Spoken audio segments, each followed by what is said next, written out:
Good evening. This is the Diamonds Network on the Thursday show, October 15th, 2015. Diamonds Forever 3113. 31 is Rawr, you, the lion taking dominion, with love conquers all, and 13, Christ consciousness, learning the supernatural, natural you, and putting it into action. So welcome. This is Elizabeth Diamond, and say it, Candy. Candy from the Candy Shop Show. That's our show tonight here. Yes. So we'll get started here, and we do have a special guest, and that's Christopher Stephen Jacobs. Welcome, Chris. All right. Hey. Hello. Hello. Hello. And so we'll get started. Hi. We're doing the Anastasia theme tonight and giving you tools for beauty to help to take the action in yourself and become that supernatural, natural you. And Anastasia, and then the book that I'm reading, Sunshine Before the Dawn, learning our galactic roots, or how we came about here, with special gifts from all our brothers and sisters. So, with any further ado, I'll give it over to Candy Jar, and welcome Chris and Candy. Thank you, Elizabeth. Oh, it's just wonderful to be a part of your Diamond family. Well, I've been talking about having a little candy jar segment at the beginning of some of our shows, and I just want to briefly remind you guys of the importance of doing a mantra every day, 9 times a day, and all together it should take less than 2 minutes. But I would suggest that some might want to have a pencil and paper to take some notes. I'm going to be sharing some more information from the Anastasia book, and I've asked Christopher Stephen Jacobs, our vital locator, to come on board, and maybe he can see in the past and in the future and in real time, and maybe he can go in the past and see something more that's behind the words that Vladimir channeled from Anastasia. One thing that has come to my attention is some of you will remember that on May 31st, we joined the Cobra meditation to help beings that were imprisoned off the planet, that had been kidnapped from here and imprisoned off the planet. And we just had a wonderful reading, and there's recordings of that to listen to. If anyone would like to reach me, you can reach me at key2truth@yahoo.com. The 2 is a digit. And I want to remind folks to also check out the website 2012portal.blogspot.com. And if you're not familiar with the Cobra report, get up to speed. And there used to be once a month. There'll be much more often since October 1st, since the shift began September 28th. So, and of course, the Anastasia books is by Vladimir Megre. That's Megre, and I'm going to refer to book 1 and to book 4. Book 4 is called Co-Creation. If Sunny and some who have bought the book are online, I'm going to be looking at chapter 22 of Co-Creation. Last week we talked about chapter 7 from the first book, which was called simply Anastasia. Things are happening so fast. I think we'll just focus on the Anastasia books and just, there is, though, a website that the Cobra is encouraging us to use, because he says he's sharing his information not to get fans or be thought highly of, but to engage humans on the surface of the planet to help in this ascension. And he recommends this website that I'm going to give to help in this process, and it's called www.light-mandalas.com, and of course that's MANDALAS. So let's all continue to work daily with our mandalas, our earthing exercises, and living in the moment and noticing nature and just loving nature, loving Mother Earth, and accepting her love back in return, which is what Anastasia is all about. The newcomers here might not be aware that Anastasia's parents died when she was 1 year old, and the animals in Siberia helped raise her in the 1970s. Well, Chris and I have done some channeling about Anastasia in the past, and her books are about child rearing and gardening and so much. Last 2 weeks ago, I talked about in Chapter 7 about the spaceships that would land regularly in Siberia and the beings that would visit with Anastasia. Of course, she can send telepathy messages everywhere in the universe, and she can teleport herself. And I wanted to describe very briefly what I was talking about 2 weeks ago and see if Chris could have anything enlightened on this. Now, Vladimir and Anastasia was having this conversation in 1996. Now, when you go to read this weekend 2012 portal, you will see this something about the importance of what happened in 1996, which we will probably be discussing on this Diamond Network on Monday. But the spaceships that she said that landed in Siberia to visit her were made with organic materials that was living. And she said that the skin and the form of the spaceships resembled, more than anything else, resembled fungus. She referred to how when you put a mushroom or fungus in a container, it will grow to be the shape of the container. And so these round disc spaceships had rather been created in this way, and that they had double layers. They had the top layer, and then they had the inner layer. And she gave a lot of detail about these fungus-type spaceships that would land in her woods in Siberia. And it flashed back as I make the kombucha tea with the fungus, and of course the kombucha mushroom SCOBY, it grows to the size of the gallon jar that I am making it in, so that I can have a healthy probiotic drink. So, Chris, can you see anything about Anastasia 1996 and what kind of beings were landing and visiting her? As you were talking, I could see these mushroom-like vessels, and they seem almost alive to me, the vessels themselves, like they are a basic form of life, almost like a plant, or like, say, a bloom like on a flower.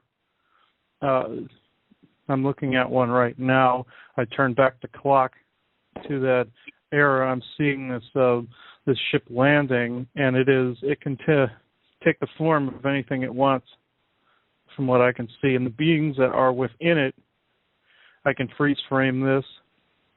Beings that are in it are almost pure energies, and they have an outer layer to them, from what I could see, I've been in contact with these beings before on the last time I channeled about Anastasia, but let me see here. The last name I got of theirs was, I'll spell it out, it is Tcnars, Tcnars, I think that's how it's pronounced. And they looked rather like this when I saw them before, but I'm seeing a little bit more now that I can see their spaceship. And it looks like they are interconnected inside this spaceship into, looks like fluctuating wall slots. They almost look like portholes that open and close, kind of like an iris on a camera. And these beings come out of this and go into other ones, like how we go in and out of doors.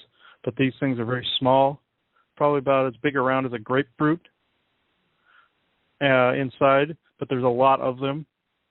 And they are lining the inner walls of the ships, but this ship is fluctuating. The energy on it is very, very intense. And the inner environment that these beings exist in is extremely high energy. And within this vessel contains a pocket of their density. And it fluctuates. It's hard to see through completely. It's like Chris, looking through water. Chris, is it like Doctor Who's red mailbox where you go inside and it's much larger than yeah, his blue box, booth? the blue box, yeah, it's larger on the inside, which means, in Whovian definition, that would be a dimension inside of a dimension, and it looks like this is the case with their technology. It's a dimension within a dimension. They created a pocket dimension that suited their needs within their vessel, and it is much, much larger on the inside, probably 3 or 4 times that of what Anastasia saw on the outside. This is it's fairly large inside, and these beings don't occupy that much space, but there are a lot of them on this one vessel. That's from what I can see. Were they positive energies? Were they positive entities, and what did they communicate or do with Anastasia? They saw her as a member of their family, from what I can see, and they were observing their family member born into human form, and they were watching her whole life to observe to see how one of their kind could interact within a human shell. And it was more of an experiment to start with on their part, but then it grew into something much, much more profound than they had even thought of. It turned into something extremely spiritual, extremely enlightening for both sides, both humans and them. Let me see. I'm trying to see what realm they're from. Nope, it looks like I'm being blocked from seeing that. But okay, I was looking at this image for quite a while. Now I'm seeing one of them looking at me. The image cut off, and one of them started communications with me. Let me see. They noticed that I was looking into their past, and I'm seeing, let's see, there is a single being, oh, not a single being. It looks like their whole collective is looking at me. And they said, they're very hard to understand. Let me see. I'm asking them to dumb down their language so I can understand them.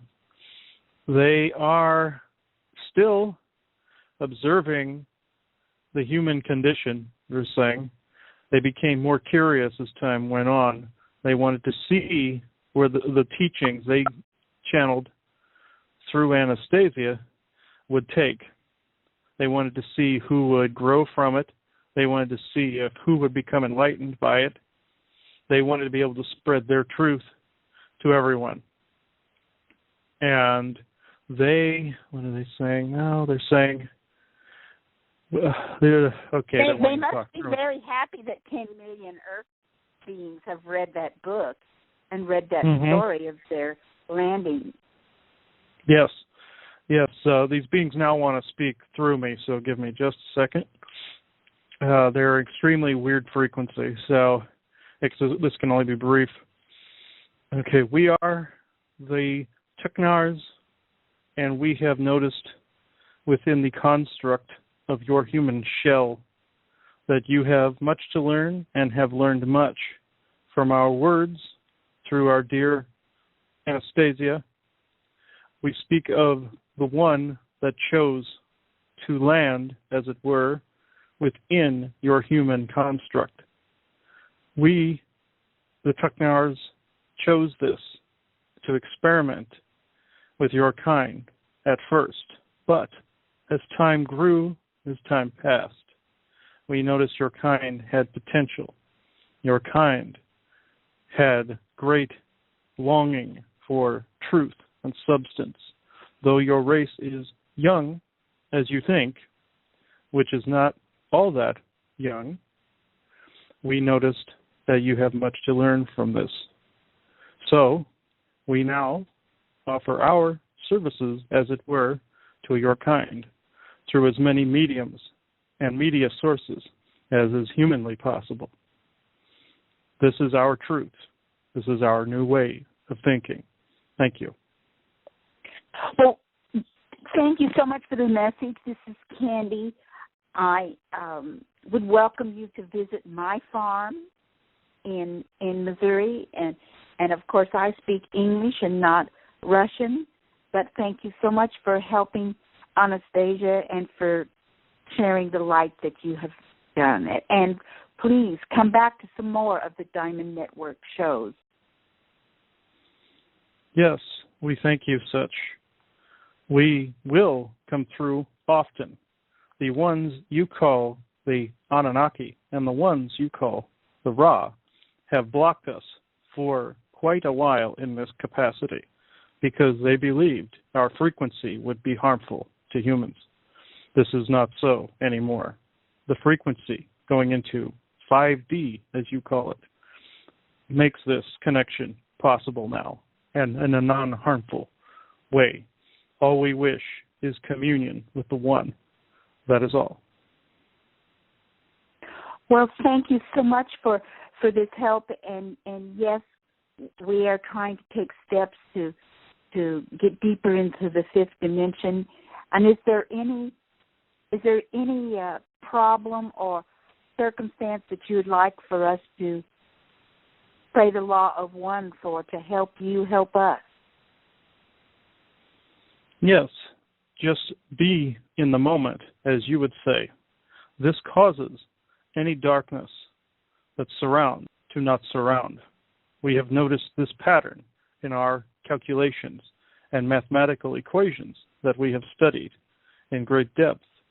This one moment, as you would say, this point of zero thought, as you would say, is the supreme beginning to the supreme ending.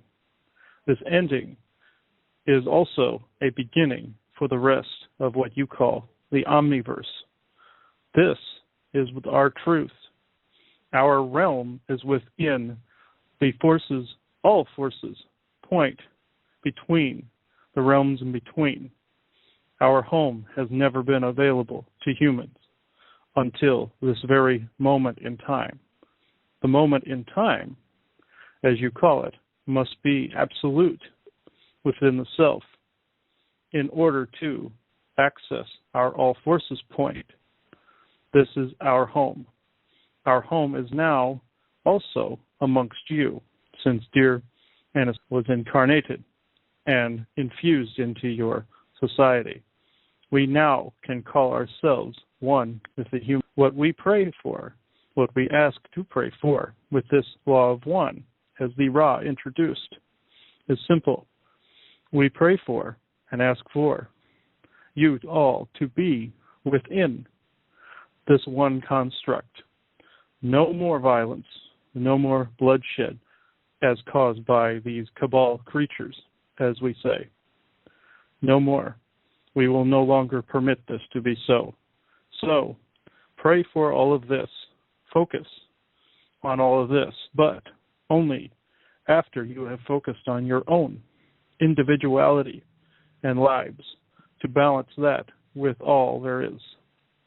Thank you. Absolutely, and we do pray for the highest good of all concerned. For we are all one. Thank you. Is Anastasia still in an incarnate form here on our corporeal earth? No, she is what you call deceased and in the spirit realm.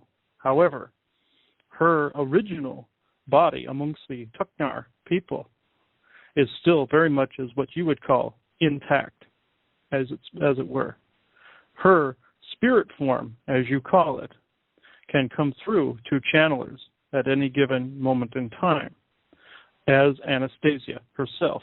However, her soul self can also be called upon within our realm. Her soul name is what you would call it, is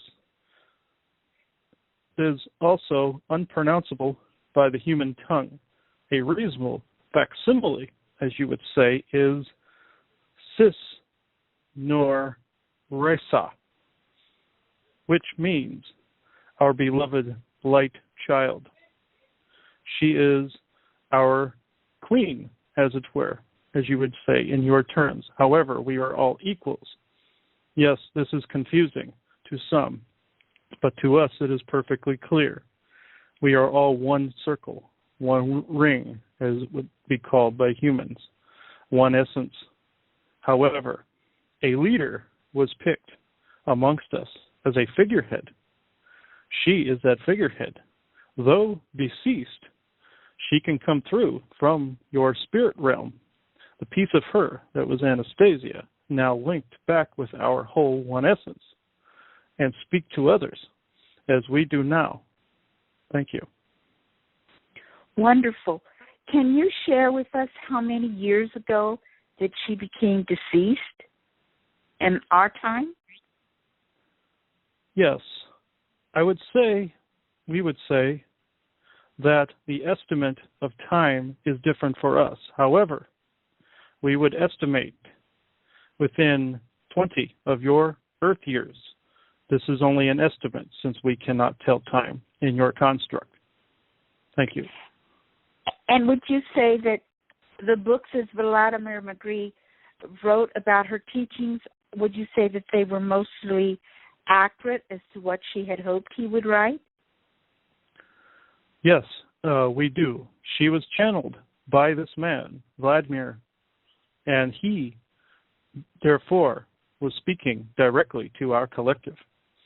She, since she is of us, he is also of us, as in by way of channeling. He is connected directly to our energy matrices, as you would call it. So therefore, his information is as accurate as his human brain constructs would allow. Thank you.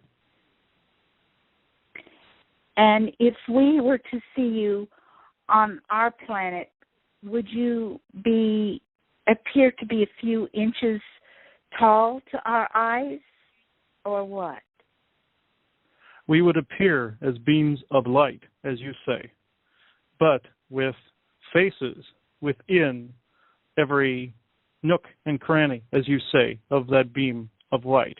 Each individual contains a community, as you would say, as do humans in that same construct. The Ra will make this known in the coming of years. However, what humans would also see with us is an aura, as you say, of energy with a layer of plasma. This plasma, though made of matter, it is your next stage of matter. It is what we use as you humans would call a spacesuit. It is no different than wearing a suit in a toxic environment. This is what this plasma layer represents to us. We have clothes in that respect, but made of plasma and energy. We are not as naked, as you say, upon the earth. We must protect ourselves from your fourth density energies. This is not to say that you are all negative, but quite the opposite. Your environment is toxic to our biomatrices. This is why we wear the layer of plasma that we do. We would look as if we were a beam of light trailed by a comet, as you call it, of green and gold and blue and yellow energies. At times, we would look like your aurora borealis in the far north. At times, we would look like your Halley's Comet. At times, we would look like dust in the winds of your sun. At times, we would look like your sun's corona, fully manifested in your density, as you would say. We would look like a plant, but made of flowery plasma, as you would say. Our truest form would be foreign to you at this moment in time. What you would be perceiving is what your human brain constructs would perceive at this point in your histories. Later on in time, humans will know our truest essence and our truest forms. Thank you. Wonderful. What density are you from, and do you want to say anything about our ascension into fifth? Yes, our density, as you call it, is non sequitur, meaning we hold no density within the constructs of the normal multi and omniverses. However, if you wish to put it on that scale, as it were, we drift, as it were, between 9th and 15th densities when we are in the solid plane of flesh and bone and blood, as you would say. Your ascensions in this regard would be to live in the moment, in that all forces point within the self, like our realm, to go to your 5th density, one thing at a time. Multitasking, as you would say, is not necessary for ascension. Being in the moment, as we say, and also being in that state of pure bliss, as you would call it, or joy, or love, or oneness. This is how the next densities beyond yours are attained. Energy and matter are as one. All must be balanced in that form. This is the data, as you would say, we gathered from dear Anastasia's descension, as you call it, into the flesh realm of Earth. Thank you. Wonderful. Personally, I experienced for the first time a few nights ago witnessing in our night sky a fireball. Would you know anything about this particular incident that Candy experienced on her farm, or could you say anything about fireballs that we see at times? Yes. This fireball, as you call it, is a burst of energy, an event horizon, as this one would say, passing into 5th density. These instances are seen by many, but told by few. This reasoning we do not understand, but this will be gone into at a much later time, as we will aid with this understanding. These fireballs, as you say, are not balls at all, but they are the edges and eddies of one density going into another. Very few eyes have seen this event in centuries. Now humans will witness their own ascension into the golden age, as the Ra would call it, their own ascension into oneness and greatness. Then the human race will help the rest of the omniverse evolve into that same greatness. But that is not for a long time yet. Thank you. Well, that's wonderful.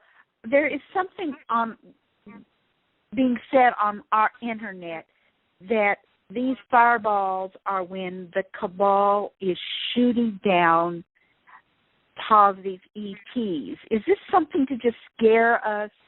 Is there any warfare like that going on in our time frame, or is it two different kinds of things that are happening, or is that just a complete made-up false story about shooting down spaceships is what we're seeing when we see a fireball? There are some of those that are correct, as you say. This cabal set of creatures, these evil ones, these dark ones of your human race, do shoot down and destroy other fellow sentient beings from the skies and from the earth, because they do not conform to these cabal creatures' wishes. But the wars that are going on are being opposed by many, including your own kind, against your own kind. This is not to be so, even though there are those fighting in the name of freedom, as you say, and goodness and light. Their instances of weaponry and violence begat any goodness that they would bring out. Though their intentions are pure, as they think, they are not, since they are accessing the same energy constructs as these cabal creatures. These wars only continue because the human race allows them to. We wish now to show people what is actually going on out there in your universe. Your system is at its chaotic end, but it does not have to be a chaotic end upon the earth. Your density changeover, we will make this possible within that construct. No wars of violence, a civil war, as you call it. This will not be permitted in your new energy density, though these cabal creatures want it as such.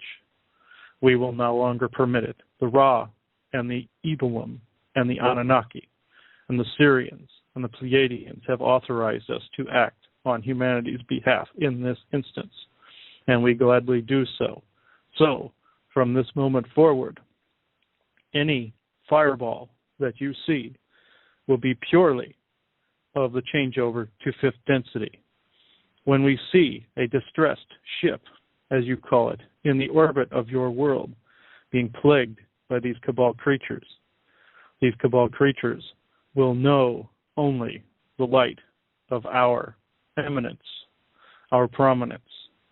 This does not mean we will fight them. This means we will defend those who cannot defend themselves, very much as you would call a guardian angel. However, if the being's path dictate it is their time, we will no longer be permitted to do so in that instance. However, we will do as we can to our own edification, as you say, and humanity's edification construct. We wish only peace for your world. We do not wish to see you fighting each other. Now that the draconian magic, as you say, is gone, humans can now forge their own destinies. However, there is one threat, as you would call it, left. It is not much of a threat, but these beings threaten themselves. You call them the Sphere Alliance. These beings, though they are of Ra, are a rogue faction, as you would call it. These beings have been lost to the Ra for centuries now. Only now have they been discovered, in part. These beings, though they are not threatening, they threaten themselves by not joining the One. This is yet another point that must be preyed upon within your law of one construct. Show these beings mercy, show these beings compassion. No matter what they do to you, they are not themselves. This is the message the Ra wished us to bring through this night. Thank you. Sandy, let's pray for the sphere beings right now, can we? Yes, let's do, Elizabeth. And were they called sphere beings? Was that their name? Yes, Sphere they are Alliance. called the Sphere Alliance. Yes. And that's Okay, the sphere. yes. That's the sphere alliance that's surrounding the Earth and helping things. Correct? Yes and no. There are rogue spheres that float, as it were, across the surface of your world. They have been lost for centuries, but no longer. Okay, Yes, so are you go ahead talking? and Let me just. read I the want to prayer. just clarify. When you say Sphere Alliance, is that the Sphere Alliance David Wilcock talks about and Corey Good talks about that are helping us? And then there's some rogue ones that need to go with them, or all of them need to be prayed for? They are correct in saying Sphere Alliance is Ra, yes, but there are rogue ones that are no longer following the rule of oneness. These are the ones that must be helped. Okay. All right, so we just call in the divine flame of living love. We call in 360 angels assigned to each degree around the earth. We call in these rogue alliance sphere beings. We call in the Sphere Alliance. We call in the Ra group. We call in every being that would like to participate in this prayer, good or bad, as we call good or bad, that are service to self or service to others. We call you in from every dimension on earth and in this galaxy. And we thank you for coming.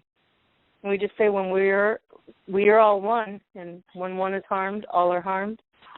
When one is helped, all are helped. So therefore, in the name of who we are and who I am, and I am one with all that there is, I ask that only the highest good of all concerned happen to these sphere rogue beings that were once in unity. We just ask for the highest good of all concerned to happen, that they love and have unity again.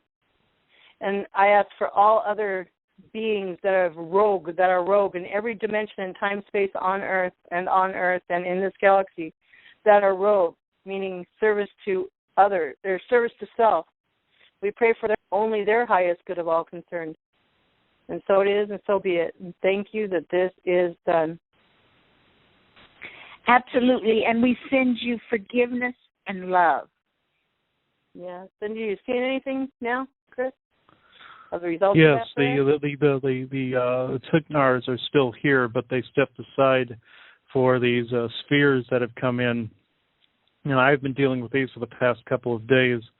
They look like balls of mercury that are floating with luminescent energy going through them with blue and white and grayish energy. And though the Ra are the blue avians and all of those avian groups, these spheres are, I don't want to say blobs of energy, but they are coalescent energy of the Ra group, and they can take any form they wish. And this is another way that they became rogue. They wanted to be able to go by the beat of their own drum, so to speak, and didn't want to follow certain laws and certain rules. And there are 1, 2, 3, 4, 5, 6, 7 of them near me, 8, 9, 10, 11 of them near me, more than that. But there's some that are scattered through the neighborhood that I'm in right now because they're wanting to speak. And I've called in the rest of the Ra group to come help, including my guide Simeon, who had to quell a few of these the other evening that I was sitting there, and a couple of them were giving me a hard time, so he came in and reintegrated them in, but there were only 3 or 4 of them. But there's a lot more of them hanging out outside right now. So I will see which side wants to speak at the moment. That would be the Sphere Alliance that wishes to speak at the moment. And I will let them say their piece, and then bring Raoul Tim and the Ra group in, and then we will see them fuse back together again. And there is a sphere approaching me that's speaking for all of them. His name? Oh, he's not giving his name. All right. He seems very skittish to me. But he's still wanting to speak, and he is now saying, "Okay, here we go. They're going to speak through me. We are what you humans call the Sphere Alliance. We started out in the beginning, trillions and trillions and trillions of years hence and past. We wish only to be left alone. We wish only to do our own thing, as you humans say. So we kindly ask that we be allowed to do so amidst all your rule books, as you would say." Now, Raoul Tim is coming through, and he's now going to be speaking to everybody on the radio, but he's going to be speaking to the Sphere Alliance as well. "I am Raoul Tim, and I wish to say to all on here and to these Sphere Alliance beings now in front of us all, that the oneness must prevail. The oneness and goodness and light and balance must always prevail. These beings that now stand here with this one must listen to me. This must not go any further. This cannot be allowed within the human realm and construct of this density. You all have awoken to find a world no longer to your liking. This we must abide. The humans must be allowed to evolve themselves. They no longer need your aggression. They no longer need your prominence and eminence of energy. I am Raul Tim, and I now say to everyone here and to the Sphere Alliance, this oneness will be the all-bringer of peace. So, I welcome our brothers back into the fold this night. I say to you, missing from us, my brother Raul Nansa, you are now welcome back into our fold. And by welcoming you, I welcome the entire Sphere Alliance back into the fold. Please take this offering of my hand outstretched to you. We say this now as one mind, one collective, all avians, all energy, all humans that are incarnated of us, all beings within the multiverse, omniverse, anywhere, any planet, any sentient creature that walks in physical and energy. We wish for you now, with our outstretched hand, to come join us. Raul Natsa, please come back. And they are now, all the spheres are coming up to the Ra group, all the avian species, and this one called Raul Nansa is coming up to Raul Tim and is filtering back into his core as one of them. And all the spheres are following in kind, and they are joining up with the rest of the Ra group. There are literally thousands of these spheres in the Sphere Alliance, and they are all coming into and they're joining with Raul Tim since he's their core. They're all these thousands of Ra back that were in the Sphere Alliance and separated, and they're continuing to go into him. However, this is another thing that I did not expect while I was sitting here. The Tcnars are approaching Raul Tim, and they are asking that he allow them to commune with the Ra group as well. And I can hear this conversation going on. It's an energy conversation, but I know what's being said. And the Tcnars are also being integrated into the Ra group collective consciousness. Now their energy is turning from white and blue and green to gold shimmers. They are all turning into these golden shimmers along with the Ra group. Wow. Let me just say blessings to all of you. Blessings and namaste from us humans on Earth to all of you. Thank you for coming into unity. Blessings to you. Yes, I can. Yeah, definitely blessings to them, because I can see both the Tcnars joining with Raul Tim and these spheres. These spheres just keep coming. They're coming from all over the planet and joining with him. I can see them filtering back into them, and I can see all the avian species in the background just kind of clapping and cheering, and I can see a few of them crying. And I can see that the Tcnars, once they've joined in, their collective is quite large as well. And that all forces point they were talking about has now gained a greater access here, since the Ra group is much larger. This all forces point has been given access to the Ra group, and that means any humans incarnated as Ra or as Tcnar, if there are any more on Earth, now have a bit greater access to this all forces point.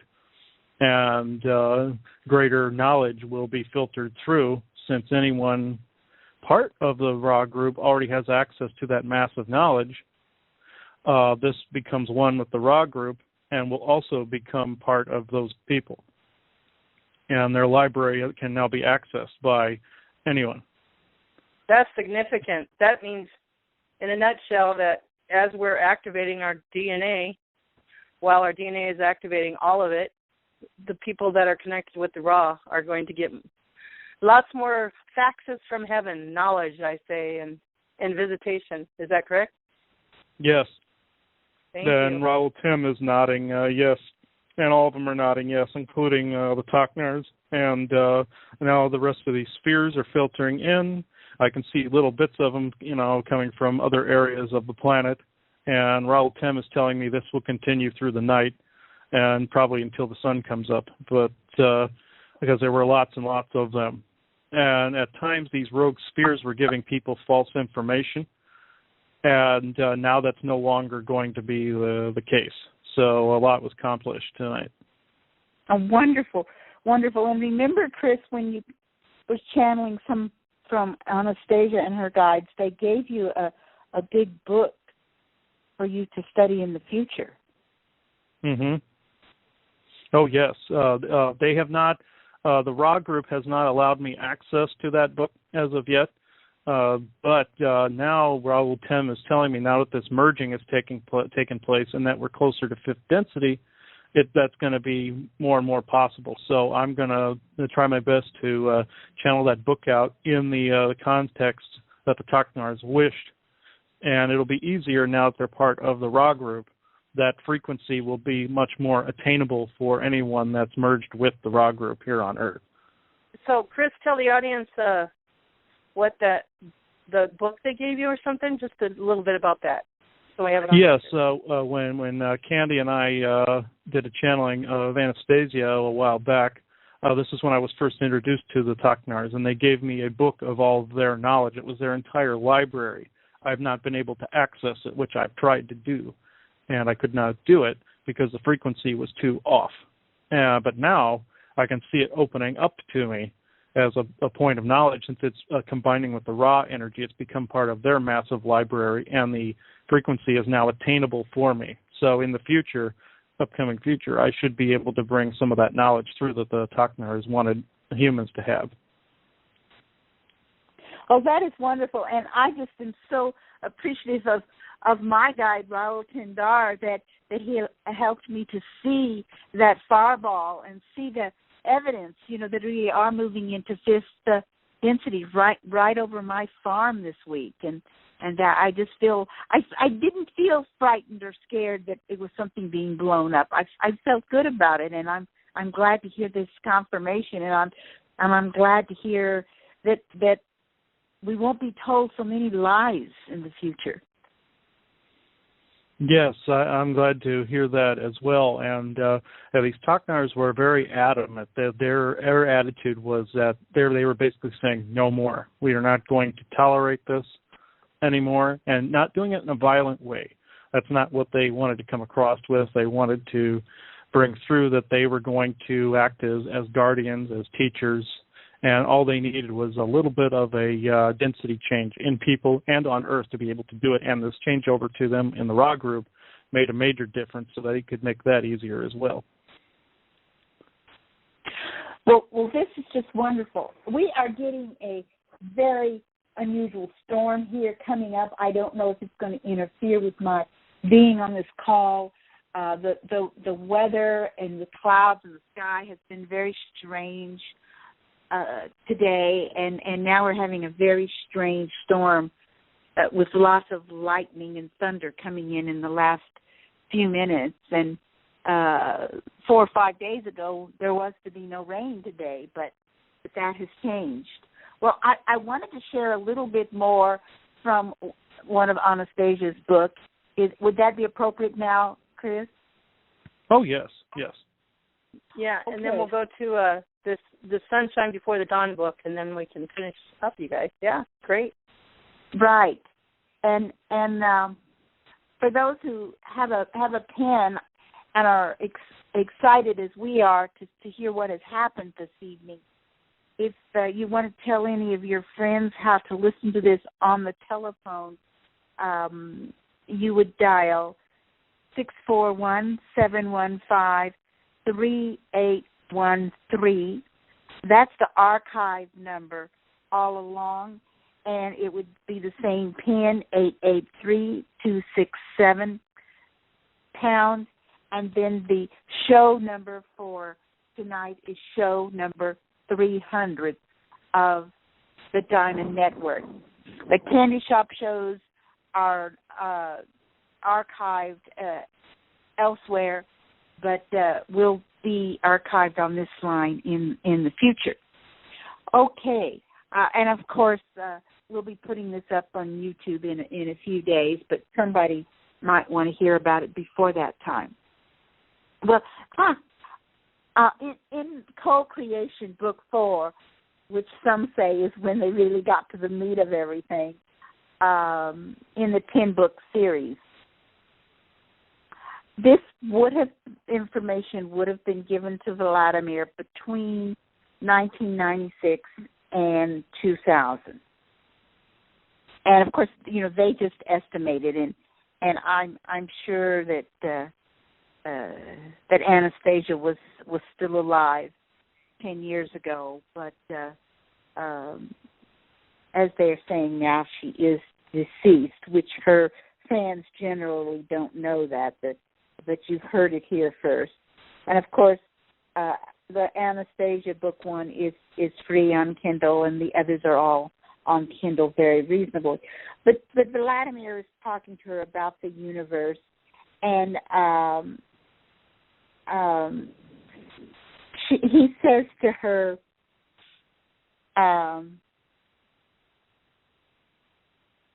tell me about the spaceships and the flying saucers that we see. Yes, Vladimir, they have tried to make contact with Earth people on a number of occasions, but for the Earth, their contacts... No, wait, is there any way you can take me or my second self to that planet for a visit? Yes, Vladimir, I can. Then take me there. After that, Anastasia asked me to lie down on the ground and relax, telling me to spread out my arms to the sides. She placed one of her hands in mine, and in a short time, I began to doze off into something similar to sleep. I say something similar, as this dozing off was most unusual. First, my body felt more and more relaxed. I couldn't feel my body anymore, though I could see and hear everything around me perfectly well, the singing of the birds, the rustling of the leaves. Then I closed my eyes and sank into a deep sleep, or divided myself, as Anastasia would put it. But to this day, I am not in a position to say what happened to me next or how. If it is to be assumed that with Anastasia's help I fell asleep and had a dream, the fullness of my sensations and the clarity of my awareness of everything I saw can in no way be compared with any human dream. Suddenly I saw another world, another planet. I was able to remember everything that went on there in clear detail. Yet to this day I still have the lingering feeling in my consciousness that beholding anything like that is an impossibility. I stood on ground similar to what we have on the Earth. There was absolutely no vegetation around me. I say stood, but rather I can actually say that it's hard to tell. I didn't have any legs or arms. I didn't even have a body, and yet at the same time it seemed I could feel my steps. I could feel the rocky, uneven surface through the soles of my feet. All around, as far as the eye could see, above the soil, rose metallic machines, both egg-shaped ones and square or cube-like machines. I use the word machines because the one closest to me gave off a kind of soft whirring sound. From each of these machines, a plethora of hoses of different diameters went down into the ground. Some of these hoses were slightly quivering, as though something was being sucked up through them from the ground, while others were in a motionless state. No living beings were in sight.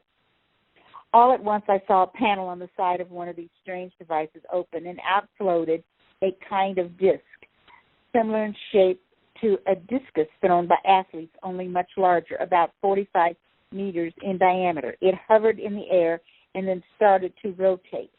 After a brief descent, it took off and flew completely noiselessly overhead. Other devices a little further away did the same, and several more discs flew after the first one after the other, right over my head. And then once again there was just still an empty space, except for the crackling of the strange devices. The whole picture aroused my interest, but even more, its indescribable lifelessness was frightening. Do not be afraid of anything, Vladimir. All at once I caught the sound of Anastasia's voice, which comforted me. Where are you, Anastasia?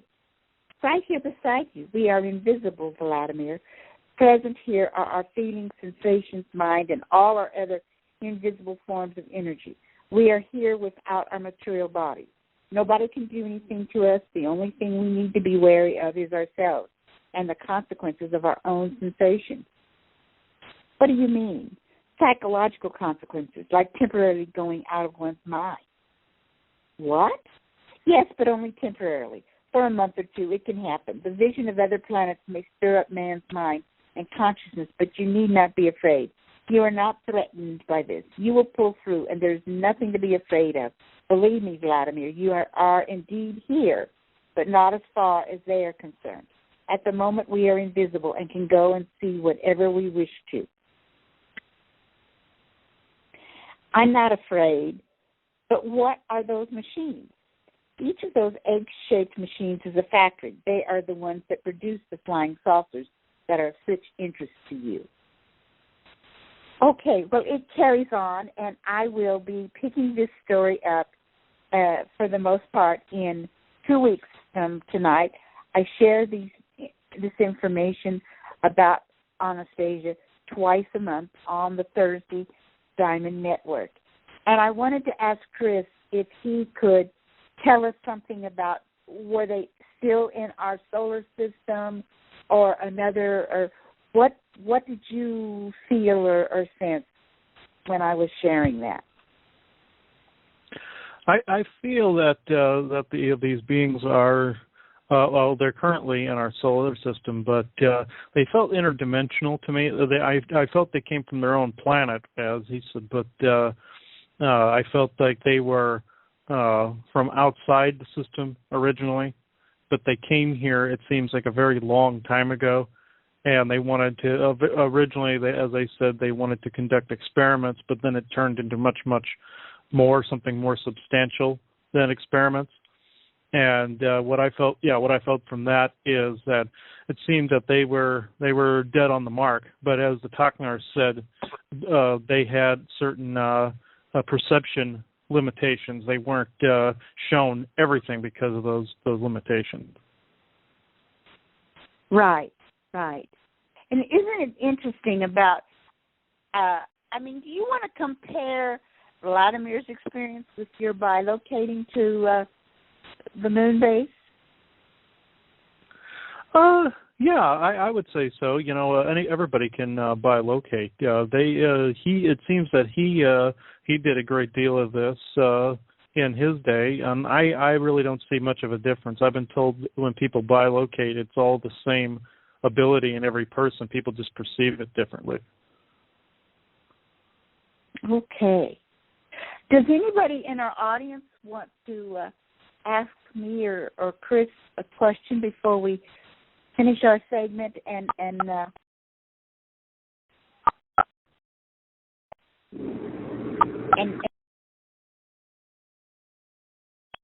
Okay, star 6, anybody? Yes, if you want to make a comment or question, you can star 6.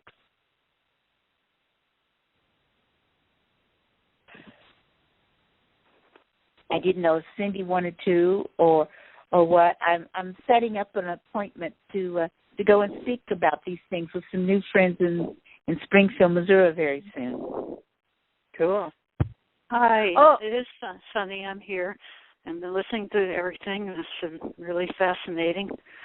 I guess when you said that Anastasia was deceased, but her body was still intact, does that mean that her body was just here, but without her original spirit, or is it still in animation form where it can be seen?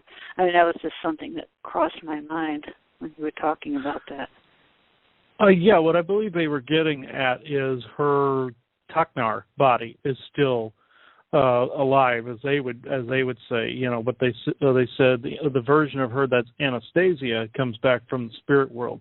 I believe they feel that her human body was deceased, but the rest of her essence was still living on as her original self amongst their community, and her essence in the spirit world, which could be brought through.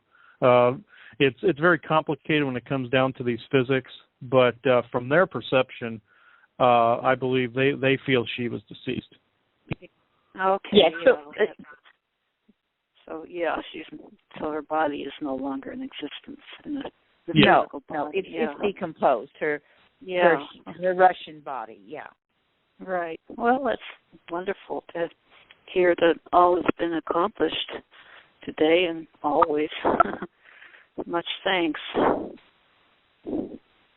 Yes, a lot has been accomplished tonight. Yeah, we'll be watching for all the follow-up on all of this. Okay, great. Yeah. Thank you for that. So let's go on to the next part. Is that okay? Anybody else have a question real quick? Thank you, Elizabeth, for providing this time and platform. Was there any final questions from the audience, though? And we're not done. Don't hang up. We're still doing the next part, guys. Like a couple of people hung up. Oh, that's right. I mean, and you can comment at the end of Elizabeth's section, too. Okay. Thank you, Elizabeth. Thank you, Chris, so very much. Stay with us, Candy. You're welcome. Yeah. So, I've been reading the book Sunshine Before the Dawn by Judy Satori.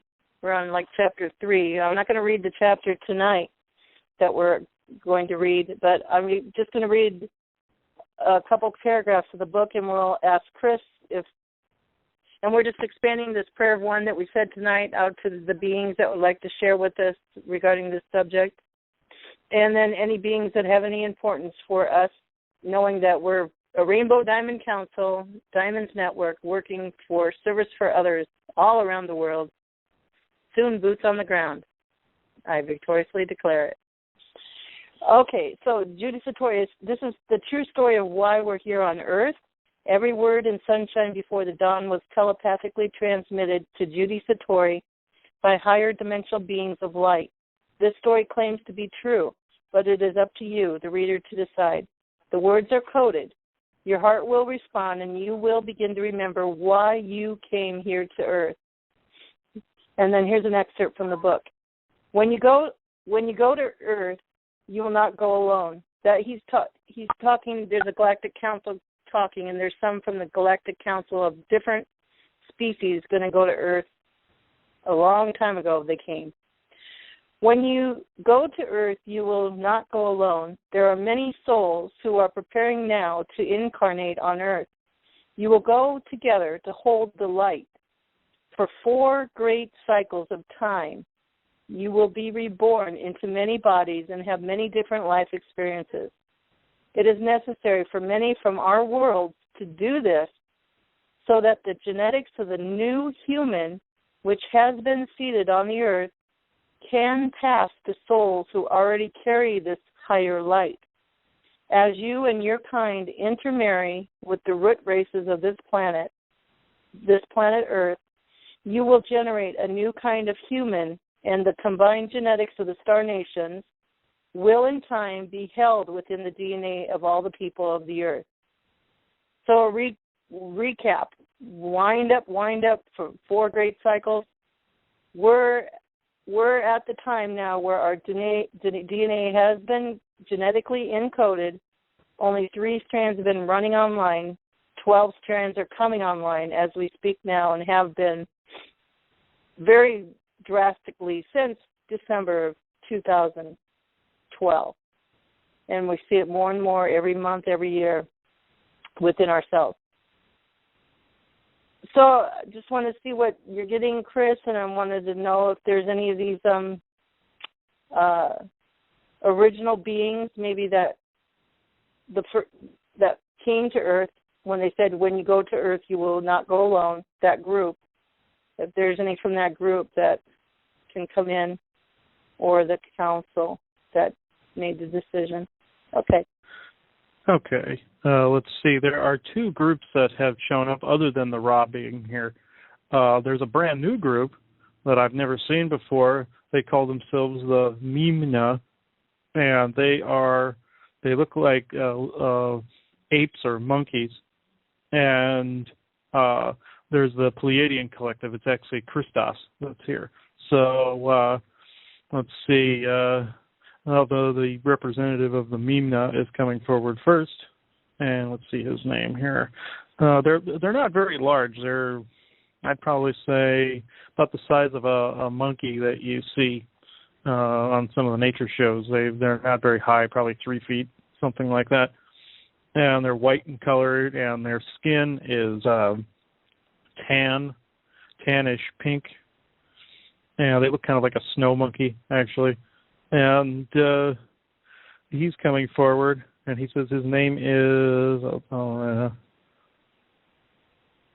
Okay, he says his name is Nama, N-A-M-A. And he is representing the Mimna people, and he is saying, in regards to what you just asked, his species is one of the many that contributed to the human genome. Just like the Ra did, just like the Anunnaki, just like the Syrians, just like the Pleiadians. They're one of many. There's also another race out there called Antiqua. That would be the dog people. I've mentioned them on the Candy Shop show before. All these species added just a little flavor of them to the genome. And this ape species, the Mimna, is wanting us to know something extremely important about our genome that people got incorrect. And let's see, he's not talking through me. I'm just repeating verbatim what he's saying. And he's saying our kind has existed since before yours. We added a shred, as you would call it, to your genome when you were in your beginnings with the Anunnaki, and when the reptilians added their own flavor, as you would say. We added in just a very small amount of ape DNA. This is what scientists are detecting when they feel that your kind has descended from apes and monkeys. This is not true. Your race is a composite of many, many races, no one greater than the other. Our species is what they detect when they see this. This is what your Charles Darwin believed the human race were, and is not so. We are the Mimna, and we come from a galaxy far, far from yours. We come from the galaxy you call Andromeda. We exist on a small moon orbiting a planet, very dingy and very inhospitable. But this moon is like your Earth. This moon exists in two different densities at once. There is a divide down the middle between your 7th density and your 12th density. It is strange, we know, but we exist in both those densities at one time, which is hard to understand for humans at your stage of evolutionary development. But we, the Mimna, mean you this knowledge, mean you no harm through density changeovers. This knowledge is yours to understand and to keep. We are now stepping back in favor of Christos, who wishes to answer more of your questions. Now, Christos is coming forward. He's saying that the Pleiadian collective, there are actually two here, Christos and another being here by the name of Orton. They're both of the Pleiadian collective. And Orton is coming forward first, and he is saying, we of the Pleiadian collective wish only to say this: we have added much to your genome, but also equally as much as the Anunnaki, Syrians, Asgardians, Mimna, and Antiqua, and several dozen others. Everyone pie shard, as you would say, is equal, or slice is equal, but some will come forward more than others as your race evolves. This is why your emotions are out of whack, as you would call it. The Pleiadians did not wish this to occur, but knew that it would occur nonetheless. We argued with the Anunnaki and the Syrian star beings over this very issue, but they insisted that certain things had to come to pass before peace could be attained. The Syrians, within their own warlikeness in the past, knew that it had to take place before peace could really stick, as you say. So they helped predispose early humans to be aggressive, knowing full well that the balance had to be preserved. We did not agree with this assessment at first, but when time passed, we noticed the results in other systems, that they too became part of the grand experiment, as it were, and now those worlds have everlasting peace. So we agreed to allow the Syrians to do their job and to initiate this twilight stage that will be in the future.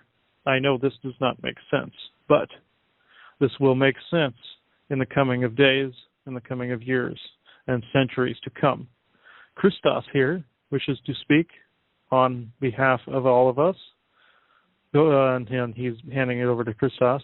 And Christos is saying, what you gained from what we added, you have already begun to exhibit within this experiment.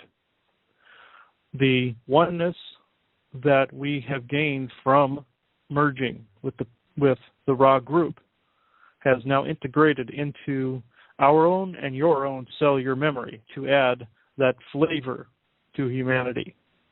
This ascension within the cells and cellular memory, as you would say, has been taking place for millennia now. Our own kind went through this stage. However, we still retain our individual flavors, as you would say, individuality, but we are one. Our cells contain the essence of our kind since the beginning of time. Your species has this capacity. The essence of genetic memory is what we gave to your kind. Use this gift well, or it may destroy you in mind if you are not careful. You may go mad trying to decipher all its intricacies and symbolisms. But do not focus on the whole. Focus on one thing at a time. Your brain, at this point in evolutionary development, cannot master multitasking, as you would call it. Do not attempt this.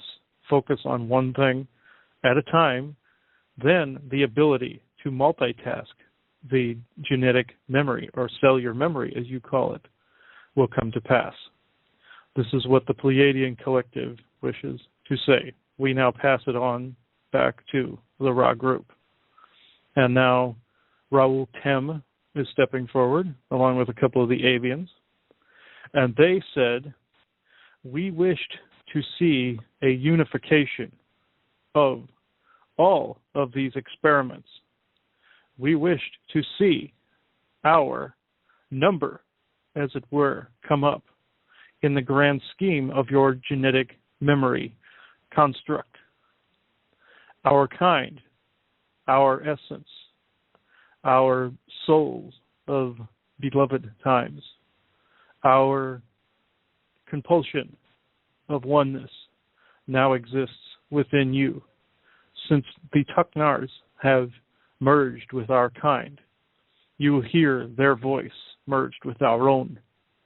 We have done this multitude of times, and will continue to do so until every star in your universe ceases to be. Then we will forge a new universe from that memory of the old, its flavoring, as they said. And as you say, will always live on in the omniverse. All good things must come to an end, as you humans say, but not for a very, very, very long time. Some of these genetic correspondences that is the closest translation we can give you, ended up becoming originally part of the original one universe. That one universe split into many, and then became one through the individual choices of man. Not just man on earth or woman on earth, as your Bible says, but man and woman on many, many worlds, not just in body, but in energy essence. This is what you humans would call homosexuality, and heterosexuality, and bisexuality. This is the beginning of that evolution from that one universe, filtering through within your masculine and your feminine. The one creator, as you would call it, no longer exists in the construct in which you humans know it to be. You humans were the 47th attempt within the construct of the omniverse. This is far too complex to get into at this particular moment in time, but this one has since been told. This one has since been told this truth, and this one has since been acquired, this information in its fullest capacity that your human brains have since acquired with this new genetic predisposition. We are Ra, and we are now stepping back for this foreseeable moment in time. Thank you. Blessings. Okay, Ra, I heard that prayer request in there, so let's just expand the prayer of one we prayed tonight. And we want to ask for the highest good of all concerned for all the groups. You know, we've been studying the secret space program on Mars. There's a lot up there. Corey Good brought it in, David Wilcock, up there, that a lot of beings that are doing genetic testing and genetic programs for the humans. So we pray for those groups. We pray for the groups that we do not know, that we don't understand, in this, that are looking towards humans on Earth. All of these genetic testing groups on looking towards humans on Earth and every planet in this universe, in every time, space, and dimension, that they would come together in unity for the highest good of all concerned regarding this, you know, these, I forgot what you call them, these groups that are doing this genetic stuff on humans, that only the highest good of all concerned happen. And we ask for all groups that are doing genetic testing, not just testing, but changing, like in us humans, in any other universe, in this multiverse, we ask for the highest good of all concerned, that they come together, all of these groups come together in unity for the highest good of all concerned, for service, regarding service to others. So we just say we are all one, and when one is harmed, all are harmed. When one is helped, all are helped. Therefore, in the name of who I am, and I am one with all there is, I ask that only the highest good of all concerned happen. And so be it, and so it is. And Candy, did you want to add something to that? And so it is. I heard. Yes, just the highest good of all concerned, and we just give thanks to the space brothers and sisters uniting with us for the highest good. Yeah. When Ra came in, Chris, I heard him hint at that prayer request. So we said that. Yeah, are you seeing any results from that? Let's see. I'm just the rest of them are just still standing around me at the moment, and they said, let's see, they're just showing me the human genome evolving. They're just showing that certain points of light are happening within the human genome as a result of all of these fragments coming together from all of these races. And let me see, and this is contributing to something that is supposed to happen in the distant future, but is also happening in the present, if that makes any sense. That's what they're relaying. And let me see here. Yeah, I can see people's energy matrices merging with the cells to make sure the soul and the mind and the body are all one. And eventually people will remember everything, but still be able to remain within the physical form. And I believe this is what the Passover into different densities truly is. And this is, I'm not, slamming anyone else that has come out saying it's any different from this. I'm just saying what I am seeing at this particular moment is that people will remain within their body regardless of which density they go to other than the spirit world. Spirit world means you've died. But anywhere else means you're still in a physical body, just with your molecules just a little bit further apart and less dense than anyone else within the lower densities. And you're in remembrance of everything, knowledge and all your lifetime and your supernatural powers. I agree. Mm-hmm. And I believe this prayer that we said is very significant. We can just now imagine, because the loved one is just not a prayer. It's a DNA changer, so to speak. It's a changer in physics. And so I can see these groups like up on Mars that Corey Good's been involved in, and others that are doing these, what do they call them, Chris? I can't think of the word. Not experiments, but... Well, the grand experiment was one of them. Yeah, the grand experiments and these secret experiments on humans and all other beings. Now, since we prayed the prayer of one, they're all working together, like us groups being together and networking. So that's beautiful. That even upgrades it more. Thank you for that. Chris, I'm just kind of curious. Chris, would there be any? We're having this increasing contact with individuals from the Star Brothers and Sisters. Would there be any Star Brothers at the UFO conference in Sacramento next Saturday, October 24th? Yeah, I could see the Pleiadians over here just kind of grinning at that. They said. Christos raised his hand and said, he will be there. Oh, that's the one I want to be. I want to be there, Christos. That's next Saturday already, and that's in California, guys. Yes, and I sent one of our fans, Christine. She's going to go, and she's going to try to meet Christos and give us a report. Well, Christos, if you're hearing me, I'm asking to go. Where there's a will, there's a way, and all things are possible. And I'm not, no expectations. I'm just on an adventure here. So if you want me to be there, make the way, please, I ask. Thank you so much. Yeah, and he just kind of bowed and went, he just kind of raised his hands up and bowed, and that's the only gesture he gave. But, he says he will be there. Oh, he's just, I'm asking him what that actually means, and he says, he just says, yes, that's what that meant. So, okay.